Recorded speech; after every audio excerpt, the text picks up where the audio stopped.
So students, now move on to the next topic. अब हम बात करते हैं रेबेलियन की.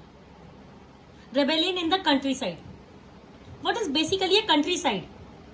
जो स्टेट्स की बाउंड्रीज पे जितनी भी जगहें सेटअप होती हैं, basically the village areas, the rural areas are called the countryside. Basically हम इसमें 2 स्टोरीज पढ़ेंगे. The first one is peasants and the second one is tribals. धीरे धीरे क्या था, अब सिटीज के अंदर नॉन कॉपरेशन मूवमेंट आ गया था. धीरे धीरे वो विलेजेस में भी स्प्रेड हो गया, वहां तक भी वो पहुंच गया. और यहाँ पर हम 2 स्टोरीज को हम यहाँ पर पढ़ेंगे, अगेन पीजेंट्स की एंड ट्राइबल्स की. So now move on to the story of peasants. What is the rebellion in the countryside from the point of view of peasants? ये पूरी की पूरी स्टोरी हुई थी अवध में. क्लियर? अवध के अंदर जो पीजेंट्स थे, दे वर लेड बाय अ पर्सन जिसका नाम था बाबा रामचंद्र. बाबा रामचंद्र खुद ही एक सन्यासी थे and he had served as a bonded labour. So kind of आप कह सकते हैं कि he had already gone through the stuff that these peoples, the peasants actually of Awadh were going through. तो उनको थोड़ा सा आइडिया था उनके पेन का, right? So he had bonded labour and now he had come back. तो ये जो पर्टिकुलर मूवमेंट था, this was against the taluqdars and landlords of the place Awadh. अब तालुकदार्स और लैंडलॉर्ड्स क्या करते थे? वो हाई रेंट चार्ज करते थे, बहुत ज्यादा हाई रेंट चार्ज करते थे फार्मर से, और उनको और भी मतलब 36 तरीके से उनके ऊपर टैक्स लगाते थे और उनसे बेसिकली पैसे ऐंठने की कोशिश करते थे इन वन वे और other way. It was with the high taxes, it was also with the various taxes, and it was also with the high rents that they had to do, the farmers had to pay. साथ ही साथ farmers को कोई security of tenure नहीं था. At any time they were picked out of the land.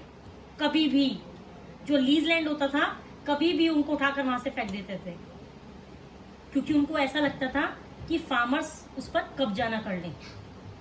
So again बेगार कराते थे उनसे. So what is this बेगार?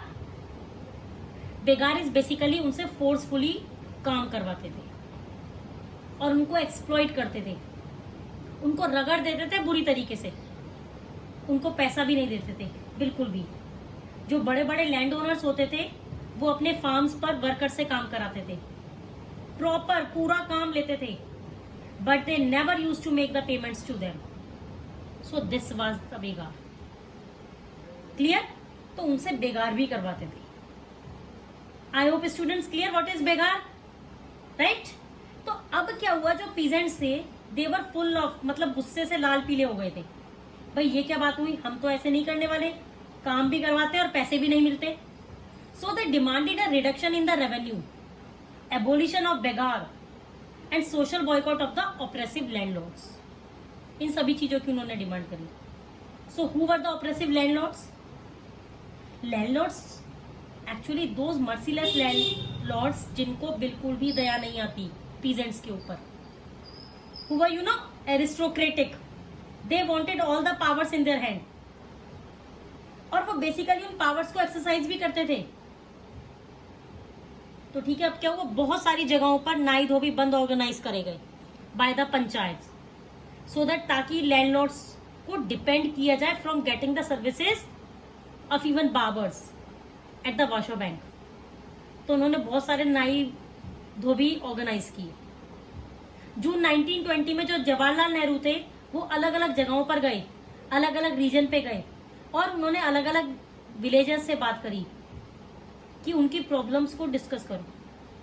He discussed about the grievances of the peoples head actually, and then उन्होंने उन चीजों को समझा, एनालाइज करा कि अब क्या हो सकता है. तो उन्होंने 22 अक्टूबर ओध किसान सभा सेटअप कर दी थी, एंड धीरे धीरे around 300 branches of Oudh Kisan Sabha was set up across the region और nearby villages. Now this was headed by Jawaharlal Nehru, Baba Ramchandra, and there were few more leaders also who were taking care of it. तो उनका main agenda क्या था, उनका idea क्या था? क्योंकि non cooperation movement आने वाला था with in the following years. So they got basically integrate these strugglers, these peasants groups and basically wider struggle पर दोनों को integrate कर सकते थे to have a greater impact of the non-cooperation movement. लेकिन ये थोड़ा सा उनके विश के अगेंस्ट चला गया, which they were not very happy about these situations.